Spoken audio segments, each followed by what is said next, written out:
Okay, so again, this is Esther Tanez, owner of Esther Inc. Insurance Agency, and we're continuing with the journey of an entrepreneur, the second part of organization and management. And I was asked a question as someone said to me, so Esther, you didn't know all of these things that you're teaching us today and sharing with us, all these tips. And but you stayed in business for a long time prior to learning all these things that needed to be done. That is true. I'm going to tell you something. I don't care if you are a mom and pop or a big corporation, a small business, a medium size. The only thing that keeps you in business for a long time, all these things are important. They are important for the efficiency of the business. This is important to track your business, monitor your business, and for long-term success.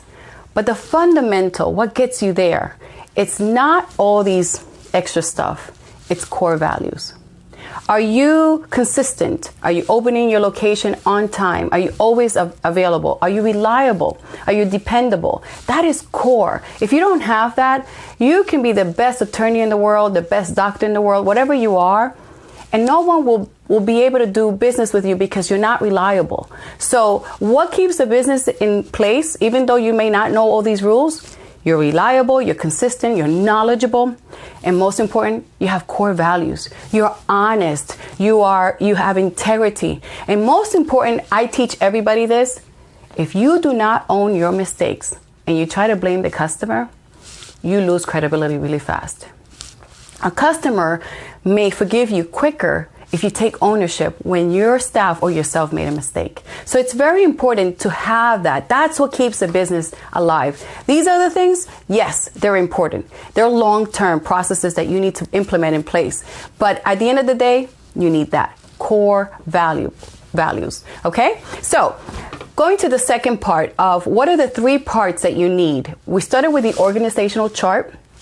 And the reason you want an organizational chart is you want to show your investor or the banks or anyone that's going to be working for the company that you know each department that is needed in your business. You know exactly what each department is going to be doing, and they are going to feel more comfortable doing business with you or investing in you or even working for the company. So organizational chart that says who is responsible, what are they offering, what can they what experiences do they bring to the table. You want to make sure you add that. You do the organizational chart, and then behind that you put who's the owner, is there a partner in the business, or is it just one owner? What experience do they have?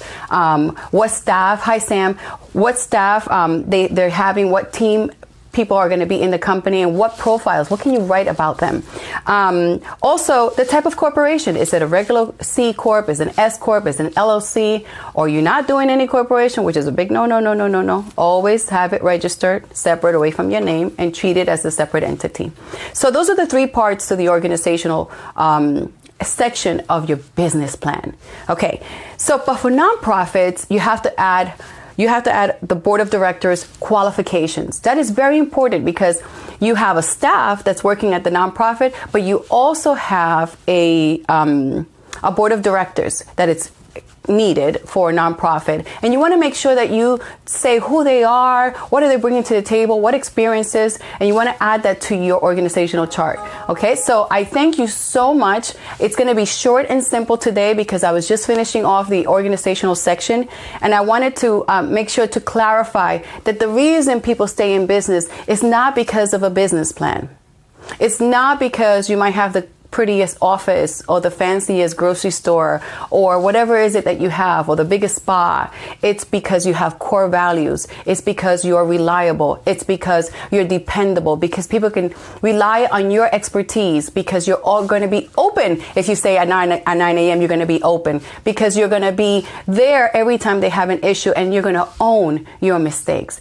That's what keeps you in business. This is Esther Tanez. So wonderful to be together with you today. If you have any questions, I thank you so much for not only liking and sharing and watching us. I am so grateful. Have a fantastic day. Take care.